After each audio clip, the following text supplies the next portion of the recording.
primeira forma que vemos em Teen Wolf é o que é chamado de Homid pela internet afora. Essa é aquela transformação que os personagens quase sempre demonstram: olhos brilhantes, garras e presas afiadas, mas nada de modificações corporais mais agressivas, como veremos mais adiante. E mesmo assim, os lobisomens da série, na verdade, os metamorfos de Teen Wolf, mesmo nessa forma, já tem um up de força gigantesco. Na segunda temporada mesmo, se eu não me engano, no primeiro episódio, nessa forma aqui, o Scott faz uma corrida da casa dele até a casa da Allison, correndo de 4, muito mais rápido do que qualquer ser humano. Ou seja, mesmo sendo a forma base, vamos chamar assim, aqui os lobisomens já conseguem fazer bastante feitos sobrenaturais. Por exemplo, Naomi, Scott e Derek já conseguiam usar o rugido de Alpha para botar respeito na casa.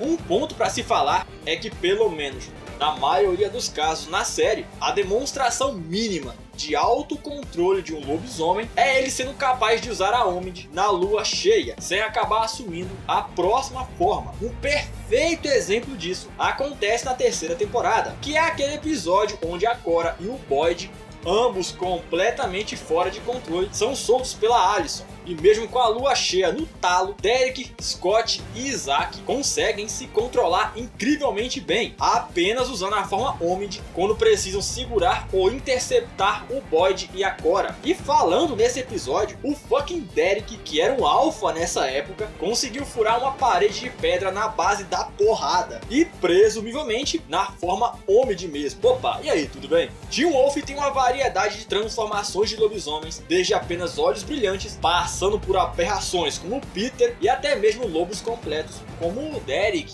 na quarta temporada. Mas, e se eu te perguntasse agora qual é o nome criptozoológico de cada forma dos lobisomens em Teen Wolf, tu conseguiria me responder sem pestanejar? Hoje eu vou te explicar exatamente o nome de cada forma dos lobisomens em Teen Wolf, a diferença entre elas, qual é a mais forte em determinadas situações e, claro, o porquê de cada forma e o que cada uma representa para o lobisomem. Antes, só te agradecer, tá? Por você ter clicado no gostei, se inscrito no canal e, obviamente, por ter compartilhado esse vídeo. E agora temos aí o clube de canais da Clãs e Alcateias, além dos selos de Ômega, Beta, Alpha, Besta, até chegando Lobo ou Loba Evoluída. Os vídeos saem primeiros para os membros, fora as votações para os temas de vídeo e o grupo no Discord, onde a gente vai trocar aquela ideia marota sobre Teen Wolf, DVD, The Originals, e quando eu lançar meu livro, os membros serão os primeiros a conhecê-lo. Então, se quiser dar aquela ajuda, seja membro da Clãs e Alcateias. Avançando agora para a forma mais comum da série, a conhecida como Glabro. Essa é aquele tipo de transformação naquela pegada o lobisomem, ou que a gente vê bastante na série Green. A propósito, se esse vídeo aqui tiver 200 comentários com a hashtag Green, eu faço um vídeo contando tudo sobre os Bloodbath da série. 200 comentários, hein? Bom, voltando aos Glabros, essa é a forma mais variada da série. Não é incomum, na mesma temporada, a gente ver os personagens com a aparência dessa forma diferente de uma transformação anterior. Esse é o nível de transformação mais próximo da forma de besta, que já vamos falar sobre ela. Eu sei que vocês estão ansiosos para me contar sobre o Peter naquela forma de aberração. Essa é a transformação mais comum dos lobisomens em Teen Wolf, já que fica estabelecido muito bem que é na Glabro onde o lobisomem mostra sua real força, mas caso ele seja um alfa, sem virar um monstro como o Peter. Aqui os lobisomens começam a mostrar as características lupinas, numa proporção ali de 25% de lobo, 75% humano. É bem fácil você diferenciar a Glabro da Omid, já que diferente da Omid, que o cara só fica com os olhos brilhantes, estendendo as garras e as presas, na Glabro os pelos crescem por todo o corpo e as orelhas e todo o rosto são modificados, sendo fácil de identificar que aquilo ali não é mais humano. É quase sempre na Glabro que os lobisomens fora de controle se transformam, especialmente os betas e os ômegas, pois pelo que Teen Wolf deixa subentendido, a bestialidade de um beta ou ômega não é nem de longe a mesma de um alfa. A própria segunda parte da terceira temporada apresenta muito bem como o Scott teve que reaprender a se transformar agora que ele era um alfa. Tudo era mais intenso. Na série a gente tem algumas variações da Glabro. Alguns lobisomens, especialmente alfas aprimorados, evitam essa transformação. Por exemplo, a Kali, mas quando eles se transformam nesse estágio, a aparência deles é inconfundível. O Ennis já é enorme, mas nessa transformação ele fica bem diferente do Derek, por exemplo, enquanto que a fusão Ethan e Aiden é enorme de grande, além de bizarra. Mas você já sabe onde eu quero chegar, né? A forma de lobo demônio do Deucalion. E não, gente, pelo amor de Deus, essa transformação aqui não tem nada a ver com ele ser um lobisomem especial ou algo do tipo. Não, essa forma glabro medonha do Deucalion está associada a uma série de fatores, desde ele ser um alfa aprimorado, também ele ser um alfa de uma alcateia inteira de alfas, e o controle absurdo que o Deucalion tem sobre o próprio corpo. Outra variante da forma glabro, ou melhor, uma variante um tiquinho a mais bestial da forma glabro, que é mais comum a gente ver em Teen Wolf, é aquela transformação sensacional do Scott no 10º episódio da 4ª temporada. Aquilo ali é quase a forma Crinos que a gente vai ver daqui a pouco, pois ele ficou uma aberração escrota desse jeito. Olha que coisa bizarra, e isso reforça algo que é bem fixado na série. Os alfas são os únicos, além da besta de Geraldan, né, tem uma bestialidade, um lado selvagem tão potente ao ponto de virar uma aberração. Nem humano, nem animal, mas o pior dos dois. E é aqui que chegamos na minha transformação favorita de Teen Wolf, e acredito que também de muita gente, a transformação conhecida como Crinos. Primeiro de tudo, o Peter tá mais para um intermediário de Crinos com Isco, por causa da movimentação dele, andando mais de 4, e algumas aparições dele na série dá muito mais a entender que essa transformação do Peter tá mais para uma forma Isco, sendo uma proporção de 75% lobo e 25% humano, do que um Crinos, que é uma forma de lobisomem na ficção, que fica mais meio a meio, sendo 50% humano e 50% lobo. Mas por causa de ser mais fácil de reconhecer o Peter como um homem lobo do que um lobo gigante com um pouco de humano ali, vamos ficar com a Crinos, tá? Na série, essa é a forma besta do Peter, que ele usava para matar sem ser reconhecido. Um detalhe bem importante aqui é que essa transformação do Peter permitia que ele disfarçasse o seu cheiro, e até o próprio sangue dele mudava, já que o Derek, quando estava rastreando ele, não conseguiu identificar o cheiro do Peter. Em Teen Wolf, essa transformaçãozinha aqui é um tabu entre os lobisomens, já que além de só alfas poderem chegar na forma Crinos, o lobisomem, quando se deixa assumir esse nível de transformação, é dito que ele se deixou ser dominado, sendo até pior do que aconteceu com a Malia. E é até fácil de você entender o porquê, né? O Derek, Deucalion, Kali, Ennis, a fusão Ethan e Aiden, até o Scott, que quase perdeu o controle, ainda assim, eles só vão até a forma glabro, enquanto que o Peter ligava o foda-se e virava essa aberração. O ponto aqui é que essa transformação parece ser genuinamente a forma de um lobisomem assassino mesmo, pois o medo que o Scott tinha de virar essa porra aqui, e o desprezo que o Derek, Deucalion e os gêmeos tinham pelo Peter, deixa muito claro que só um alfa psicopata se transforma nisso. E olha que o Deucalion queria matar a Jennifer, mas o cara foi de glabro, beleza. Um glabro bizarro, mas nem o Deucalion virava essa porra aqui. E isso é interessante porque deixa ainda mais evidente a diferença do Peter para qualquer outro alfa, porque o cara ligava o foda-se mesmo. Ele era um psicopata colérico mesmo. E você se pergunta, poxa, mas por que os outros não usam essa forma? Nem pra matar mesmo? Então, a resposta é bem simples. O cara fica totalmente dominado. Vocês também devem ter percebido, mas o Peter não conseguia se transformar em glabro quando ele era um alfa.